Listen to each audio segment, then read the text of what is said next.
Shalom Alaikum Bapak Ibu, Saudara-saudari yang dikasihi di dalam Tuhan. Kita bersyukur karena kita bisa berjumpa di dalam pembelajaran firman Tuhan kali ini. Kita berdoa. Bapa, di dalam nama Tuhan Yesus, kami bersyukur untuk kesempatan yang Engkau berikan untuk kami belajar firman-Mu. Namun kami sadar akan keterbatasan kami. Kami membutuhkan Roh Kudus yang menerangi hati kami, sehingga kami sanggup memahami kebenaran firman-Mu ya Bapa. Dalam nama Tuhan Yesus, kami berdoa. Amin.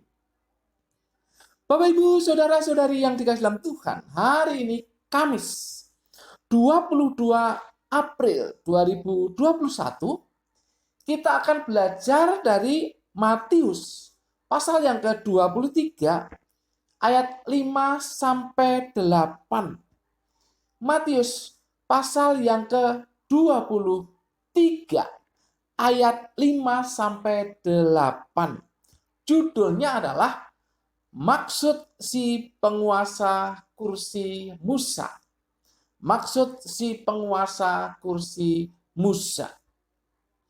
Bapak Ibu Saudara-saudari yang dikasihi dalam Tuhan, kita pernah belajar tentang kursi Musa, yaitu ahli-ahli Taurat dan orang-orang Farisi yang menduduki kursi Musa, yang artinya menjabat sebagai pengajar di dalam kehidupan orang Yahudi.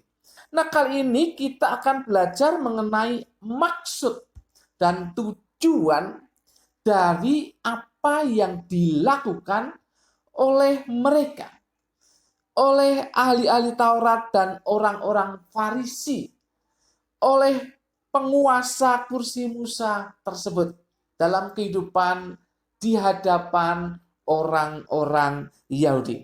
Mari kita baca ayatnya. Matius pasal 23 ayat 5-8. Demikian. Semua pekerjaan yang mereka lakukan hanya dimaksudkan supaya dilihat orang. Mereka memakai tali sembahyang yang lebar dan jubah yang panjang. Mereka suka duduk di tempat terhormat dalam perjamuan dan di tempat terdepan di rumah ibadat. Mereka suka menerima penghormatan di pasar dan suka dipanggil rabi.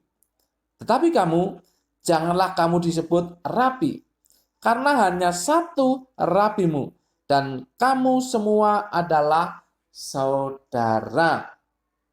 Bapak Ibu, Saudara-saudari yang dikasihi dalam Tuhan, rupanya di ayat-ayat ini jelas, ya, maksudnya jelas, tertulis di bagian yang pertama, di bagian firman Tuhan yang akan kita pelajari ini.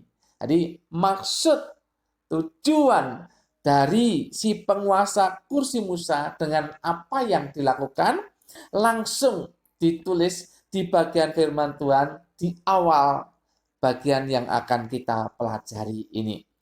Dikatakan di sini, semua pekerjaan yang mereka lakukan hanya dimaksud supaya dilihat orang. Jadi jelas sekali di awal sudah dikatakan semua pekerjaan yang mereka lakukan hanya dimaksud supaya dilihat orang.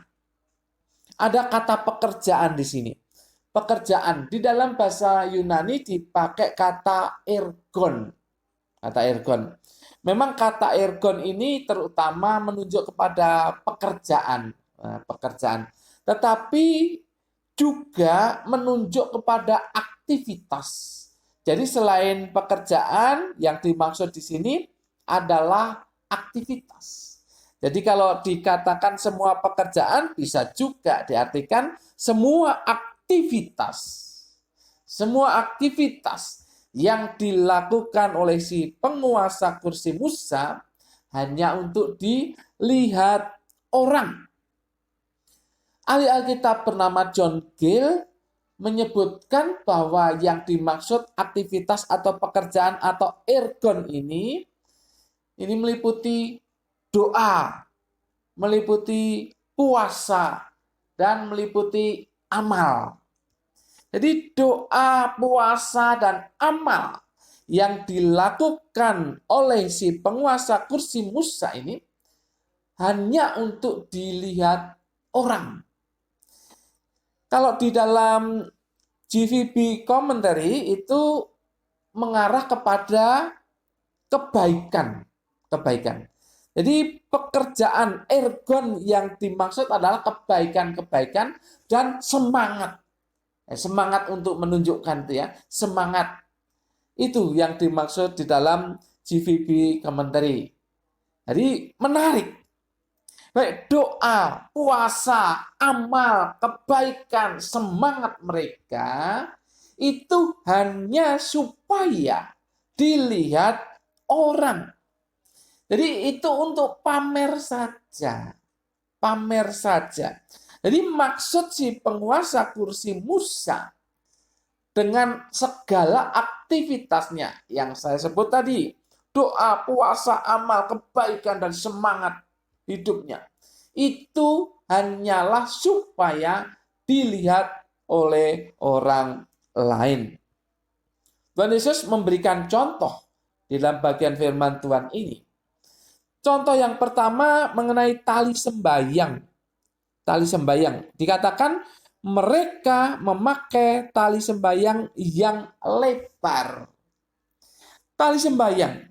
Di dalam bahasa aslinya itu tefilin. Disebut tefilin.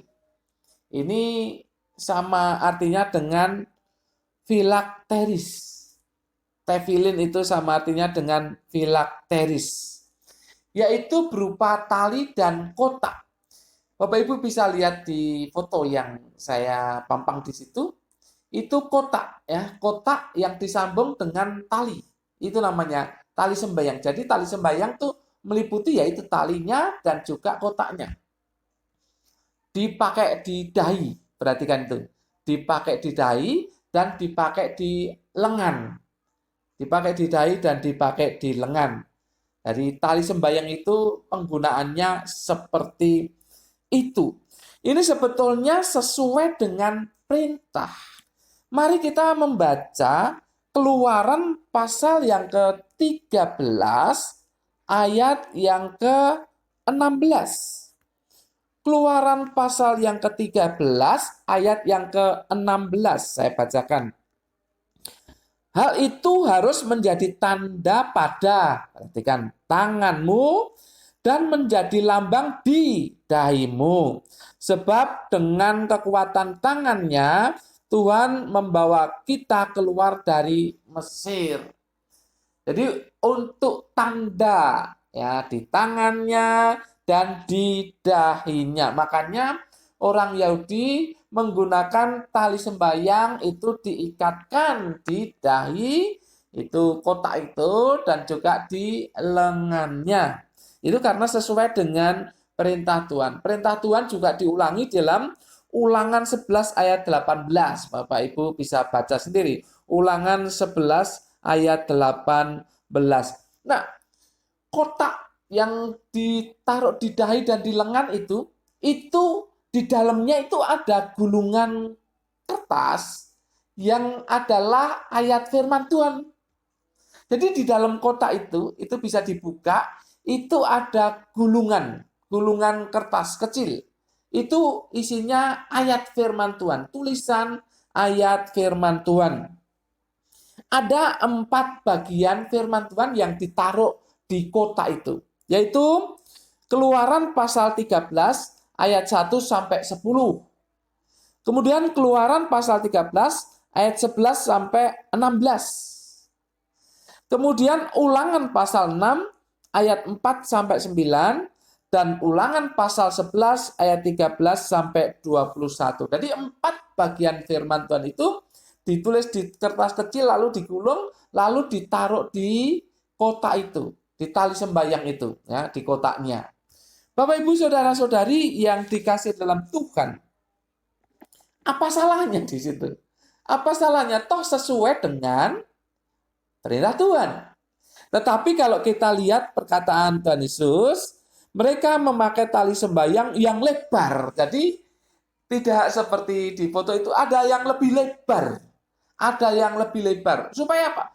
Supaya jelas. Supaya jelas, lebih jelas gitu ya. Supaya lebih jelas bahwa mereka adalah orang-orang yang suka sembahyang. Yang suka sembahyang. Lalu jumbai. Dikatakan di situ jumbai yang panjang. Jumbai yang panjang. Bapak Ibu bisa juga lihat di foto yang saya pampang di situ yang namanya jumbe. Kemarin kita juga sudah pelajari jumbe itu sit-sit ya, itu di ujung dari sial doa atau jubah kedua itu di ujungnya ada jumbe. Jumbe. Nah, ini juga sesuai dengan perintah Tuhan. Sesuai dengan perintah Tuhan. Mari kita lihat di dalam Bilangan pasal yang ke-15. Bilangan pasal yang ke-15 ayat yang ke-38. Demikian firman Tuhan. Berbicaralah kepada orang Israel dan katakanlah kepada mereka bahwa mereka harus membuat jumbe-jumbe pada punca baju mereka turun-temurun. Dan dalam jumbe-jumbe punca itu haruslah dibubuh benang ungu kebiru-biruan.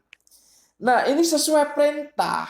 Sesuai perintah supaya membuat jumbe-jumbe di ya ujung-ujung baju. Tetapi saya pernah menjelaskan bahwa baju mereka, jubah mereka itu biasanya bulat, jadi tidak ada ujungnya.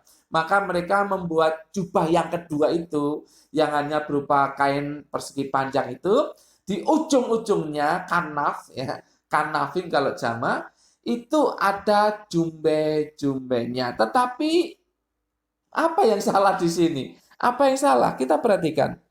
Jumbe yang panjang. Jumbe yang panjang.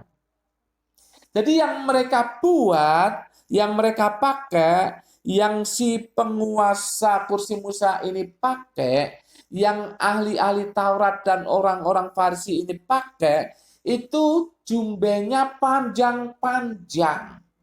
Untuk apa? Ya supaya jelas. Supaya jelas. Supaya dari jauh pun bisa dilihat.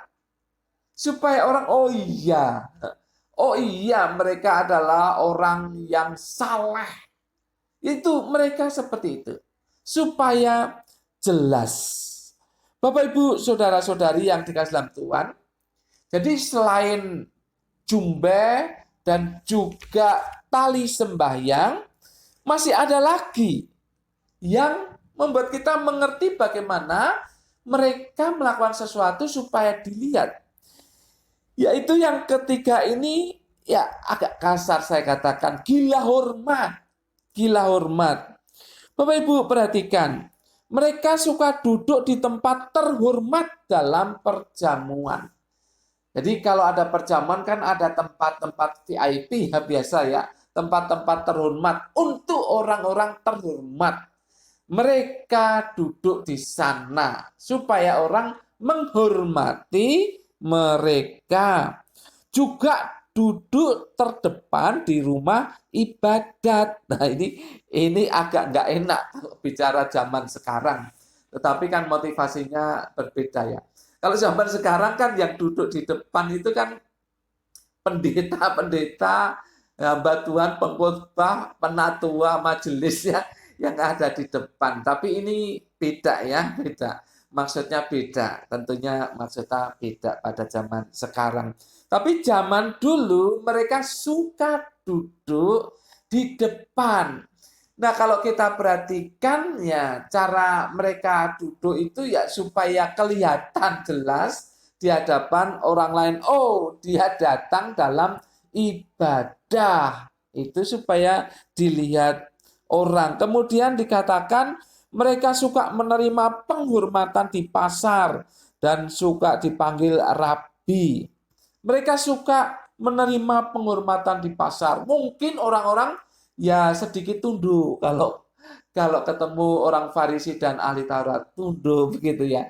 Tunduk seperti menghormati gitu. Mereka suka. Mereka suka, bahkan mereka kalau berdoa kan di tikungan-tikungan pada jam-jam berdoa, pas jam-jam berdoa mereka tidak menyingkir ke suatu tempat yang tersembunyi, mereka di situ berdiri atau duduk, mereka berdoa. Jadi supaya dilihat, mereka suka dipanggil rabi, suka dipanggil rabi. Rabi ini kan guru. Nah, pada zaman itu yang namanya guru itu status yang luar biasa, posisi yang luar biasa di dalam kehidupan umat Tuhan, orang Yahudi. Nah, di zaman kita kan juga seperti itu, zaman-zaman yang lalu kan guru itu kan digugu dan ditiru, sangat dihormati. Kalau dulu zaman-zaman saya SD begitu ya, itu dengan guru itu wah, hormat sekali, hormat sekali. Takut sekali kalau bertingkah laku yang tidak benar itu. Jadi hormat sekali sama guru. Guru ada di jauh, kita sudah mulai pasang kuda-kuda untuk hormat. Itu zaman dulu dan memang kenyataannya patut untuk diperlakukan seperti itu.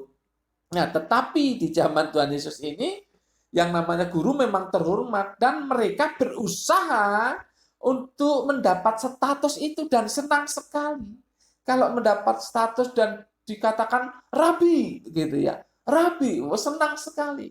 Senang sekali karena itu merupakan posisi dan status yang sangat terhormat. Tapi pada dasarnya semua itu adalah pamer. Semua itu adalah untuk kesombongan.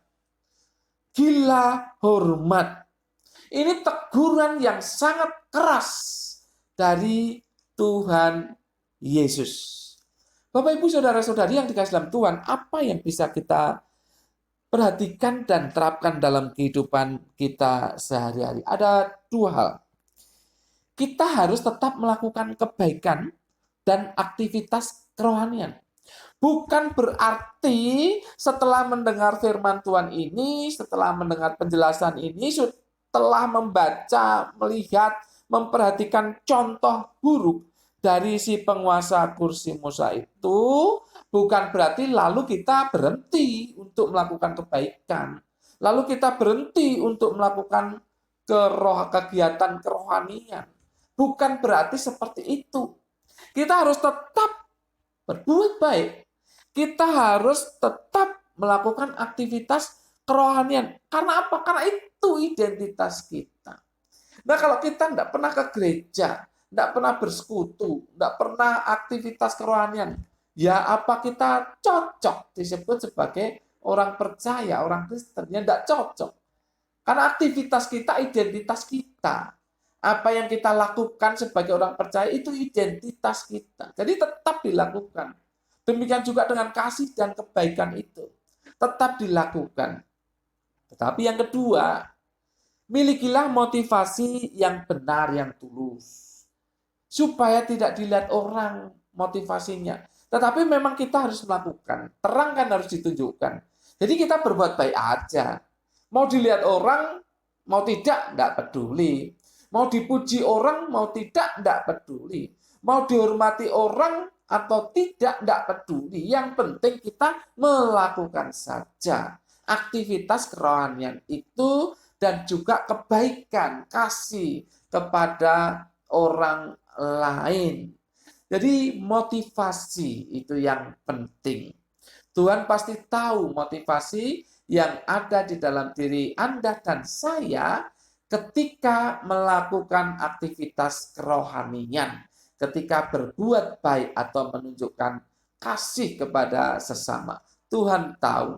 Oleh sebab itu, bagian yang kedua ini, ya miliki motivasi yang tulus. Jadi sekali lagi, tetap lakukan kebaikan, tetap lakukan aktivitas kerohanian, karena itu identitas kita, dan miliki motivasi yang tulus, bukan untuk dilihat orang, tetapi memang sungguh untuk memberkati orang lain. Tuhan akan menilai sebagai sebuah kebenaran ketika kita melakukan dengan tulus, tetapi Tuhan tidak memperhitungkan apa-apa ketika kita melakukan dengan motivasi yang salah. Biarlah maksud si penguasa kursi Musa itu kita jauhkan dari diri kita. Karena kita berbuat baik, melakukan aktivitas kerohanian adalah dengan tulus dan untuk memberkati orang lain, dan yang terutama adalah untuk kemuliaan Bapa di surga. Amin. Mari kita berdoa. Bapa, dalam nama Tuhan Yesus, terima kasih untuk firman-Mu. Terima kasih untuk teguran yang diberikan oleh Tuhan Yesus. Sehingga kami bisa memahami bahwa sesungguhnya kami harus melakukan kebaikan, kasih, aktivitas kerohanian dengan tulus. Roh Kudus tolong kami untuk melakukannya. Dalam nama Tuhan Yesus kami berdoa dan mengucap syukur. Semua yang percaya katakan amin. Tuhan memberkati Bapak Ibu Saudara-saudari senantiasa.